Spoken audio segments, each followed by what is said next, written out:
What is going on, Nuggets Nation, NBA fans? My name is Tom Leuthner. Welcome back in to Nuggets Today, presented by Fan Arts. We got some things to talk about, obviously. The first thing being the fact that Kevin Love, maybe bought out. I think that there is a lot of talk around him being bought out. It makes a lot of sense. He's on a younger team right now in the Utah Jazz, and they want to buy him out. And Denver is a team that's going to look at the possibility of bringing him in because it would be a veteran minimum contract.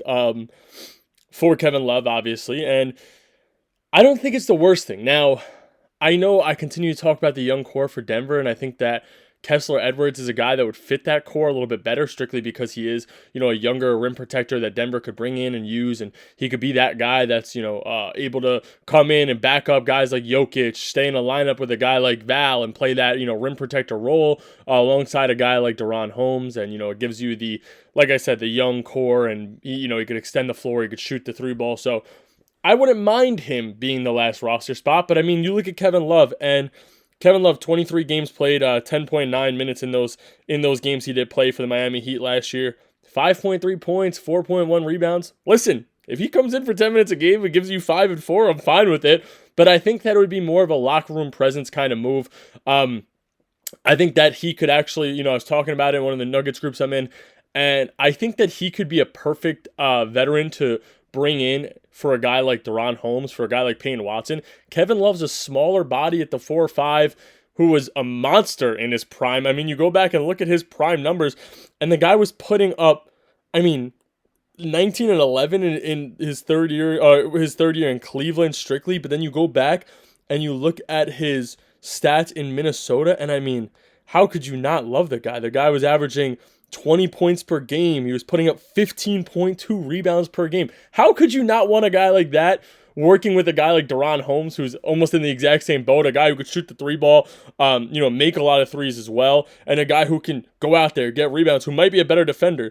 You look at Kevin Love's stats throughout his career, and his 13-14 year in Minnesota, he was taking 6.6 threes per game and shooting at a 37% rate, or almost 38% rate. That's higher than now's league average, and he was taking 6 attempts per game, which, the power forward wasn't really shooting that much at that time, unless it was a guy who was strictly a stretch big, like Ersan Ilyasova, or, I'm trying to think of other names, Ryan Anderson, guys like that weren't taking that many threes. I know it's not coming to the top of my brain right now. Maybe I'm missing some guys, but this is a guy who was doing it all. He was getting rebounds, maybe one of the best outlet passers that we've ever seen at the power forward position. So I wouldn't mind Kevin Love being there. I think that it would, if he's able to teach Deron Holmes exactly how he played, there would be an advanced level to Deron Holmes' game that I'd like to see. The same thing with Payne Watson. Maybe you work on their shooting a little bit more. For Payne Watson, the shooting would be great. But again, if they use that roster spot on Kessler Edwards, I'm not mad about it.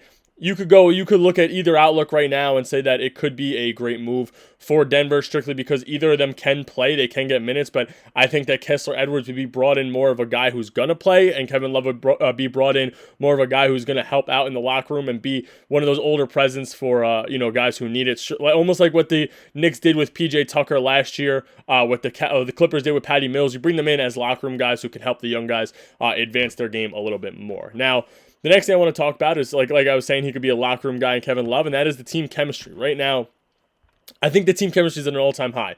Obviously, guys like Jamal and Jokic are doing their own thing at the moment. Jamal, I believe, I think he's in Jamaica right now. I saw him hanging out with Ziggy Marley, actually, which was pretty cool. And he's doing a basketball camp out in Jamaica. And Jokic was playing with Serbia and is coming back from the Eurobasket, which Turkey actually did, at the time of this recording, Turkey just advanced to the semifinals. So good for Alperen Şengün. Again, scares me with him being on the Rockets. But yesterday, or 2 days ago, rather, I saw a post at the time of this recording. I guess it'll be 3 days when this post is out. But I saw Payne Watson, Aaron Gordon, I believe, at the Broncos game together, which I think is awesome. You see these young guys hanging out with, Payne Watson hanging out with a guy like Aaron Gordon. There's a lot to learn from a guy like Aaron Gordon, the Nuggets organization, but at the same time, you like to see the chemistry being so high. You like to see the fact that these guys enjoy hanging out together. Not that I don't think MPJ was hanging out with anybody necessarily, but I feel like you didn't see much of, many posts of him being there. Watson was also showing love to the city of Colorado in general. He went to or the state of Denver, obviously. But he went to the Rockies game, then he went to the Broncos. The game with Aaron Gordon. So seeing him go from stadium to stadium and the chemistry between the organizations in the state of Denver in general is great. But he was in Colorado. He was at the Rockies game. He was at the Broncos game with AG. And I think that, like I said, even the Rico Hines runs were you saw Christian Brown and Tim Hardaway on the bench together hanging out. Not bench, but they weren't playing. They were just there hanging out, and you see them together, which is another good sign for me. And talking about the Rico Hines runs, I want to talk about Zeke Nnaji a little bit. I don't think that we really talk about him much, and there's not much to be said about him, I guess. But at the same time, I'm blown away with the fact that he's making $8 million a year. I don't think that he's worth anywhere close to it, and it's just hysterical to me because I know it's not really on, the new management, and there's nothing you could really do, and that's something I'm going to get into in tomorrow's episode, but there's not much you can really do around Zeke Nnaji, but it blows my mind that a guy who's not good in the NBA, I'm not saying he's not good at basketball, not good in the NBA, because if I were to play him, he's going to leave me at 0 every time I play him, even though I did play at a high school level, and that's all I played at.